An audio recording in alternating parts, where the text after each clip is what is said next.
আসসালামু আলাইকুম ওয়া রাহমাতুল্লাহি ওয়া বারাকাতুহু নাহমাদুহু ওয়া নুসাল্লি আলা রাসূলিহিল কারীম আম্মা বাদ।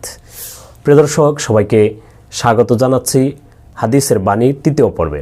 প্রিয় দর্শক, আজকের পর্বে আমরা রাসূলুল্লাহ সাল্লাল্লাহু আলাইহি সাল্লামের চমৎকার দুইটা হাদিস নিয়ে আলোচনা করব। যে হাদিস দুইটার মধ্যে আমাদের জন্য শিক্ষণীয় বিষয় রয়েছে। একটা হাদিস মুসলিম শরীফে রয়েছে, হযরত জাবের রাদিয়াল্লাহু তাআলা থেকে বর্ণিত। হযরত জাবের রাদিয়াল্লাহু বলেন, নবীজি সাল্লাল্লাহু আলাইহি ওয়াসাল্লাম বলেছেন, সিনতানে মুজিবাতান, দুইটা জিনিস অপর দুইটা জিনিসকে আবশ্যক করে, লাজিম করে, অনিবার্য করে তোলে। একটা আরেকটাকে অনিবার্য করে, একটা আরেকটাকে আবশ্যক করে তোলে, এমন দুইটা জিনিস। ক্বালা রাজুলুন মাল মুজিবাতান, একজন বলল যে আল্লাহর রাসূল, যে আবশ্যককারী, লাজিমকারী, অনিবার্যকারী সেই দুইটা বিষয় কি? নবী সাল্লাল্লাহু আলাইহি ওয়াসাল্লাম বললেন, মাম্মাতা ইউশরিকু বিল্লাহি শাইআন দাখালান নার, যে ব্যক্তি আল্লাহ তাআলার সাথে কোনো বস্তুকে শিরিক করা অবস্থায় মৃত্যুবরণ করলো, সে জাহান্নামে প্রবেশ করবে। অমাম্মাতা লা ইউশরিকু বিল্লাহি শাইআন দাখালাল জান্নাহ, আর যে ব্যক্তি এমত অবস্থায় মারা গেল যে সে কোনো ধরনের শিরিক করে নাই, তাহলে সে জান্নাতে প্রবেশ করবে। সুবহানাল্লাহ। প্রিয় দর্শক, দ্বিতীয় হাদিসটা বুখারী মুসলিমে রয়েছে, হযরত আবু হুরায়রা রাদিয়াল্লাহু থেকে বর্ণিত। হযরত আবু হুরায়রা রাদিয়াল্লাহু বলেন, আতা আরাবিয়ুন নবী সাল্লাল্লাহু আলাইহি ওয়াসাল্লাম, একজন আরবি, একজন বেদুইন গ্রাম্য সাহাবী নবীজির কাছে আসলেন। আসার পর বললেন, দুল্লানি আলা আমালিন ইদা আমিলতুহু দাখালতুল জান্নাহ, যে নবী আমাকে এমন একটা আমল শিখিয়ে দেন যে আমলটা করলে আমি জান্নাতে যেতে পারবো। প্রিয় দর্শক, আমাদের বোঝার বিষয়, শিখার বিষয়। দেখেন, সাহাবাই কেরাম যখন নবীজির কাছে আসতেন, তো তারা জানতে চাইতেন যে নবী কী আমল করলে জান্নাতে যেতে পারবো, কোন আমল দ্বারা আমি জান্নাতে যাব, সে বিষয়গুলো জানতে চাইতেন। আমরাও তো দুনিয়ার কত কিছুই শিখতে চাই, কত কিছুই জানতে চাই।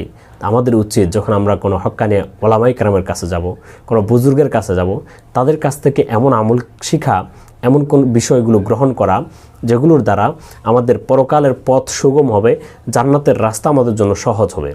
প্রিয় দর্শক, সাহাবীর এই কথা শুনে নবী সাল্লাল্লাহু আলাইহি ওয়াসাল্লাম তাকে কি বললেন, চলেন আমরা হাদিসের বাকি অংশটাকে শুনি। নবী সাল্লাল্লাহু আলাইহি ওয়াসাল্লাম তাকে বললেন, তা'বুদুল্লাহ ওয়া লা তুশরিকু বিহি শাইআ, যে তুমি আল্লাহ তাআলার ইবাদত করবে, আল্লাহর সাথে কোনো বস্তুকে শরীক করবে না, অংশীদার সাব্যস্ত করবে না। ওয়া তুকিমুস সালাতাল মাকতুবা, এবং ফরজ নামাজ যথাযথভাবে আদায় করবে।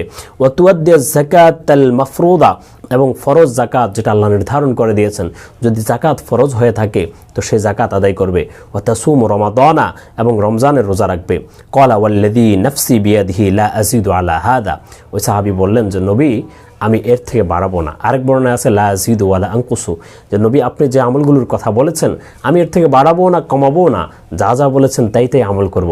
ফালাম্মা ওয়াল্লাহ, এ কথা বলে যখন ওই সাহাবী চলে যাচ্ছিলেন, কলেন নবী সাল্লাল্লাহু আলাইহি ওয়াসাল্লাম, নবী সাল্লাল্লাহু আলাইহি ওয়াসাল্লাম তখন উপস্থিত যে সকল সাহাবারা ছিলেন তাদেরকে বললেন, মান সাররাহু আন ইয়ানজুরা ইলা রাজুলিন মিন আহলিল জান্নাহ ফালইয়ানজুর ইলা হাযা, বলুন তোমাদের মধ্যে থেকে যার মন চায় যে একজন জান্নাতি মানুষকে দেখে নিজের মনটাকে খুশি করবে, সেজন্য ওই যে চলে যাচ্ছে ওই লোকটাকে দেখে। সুবহানাল্লাহ।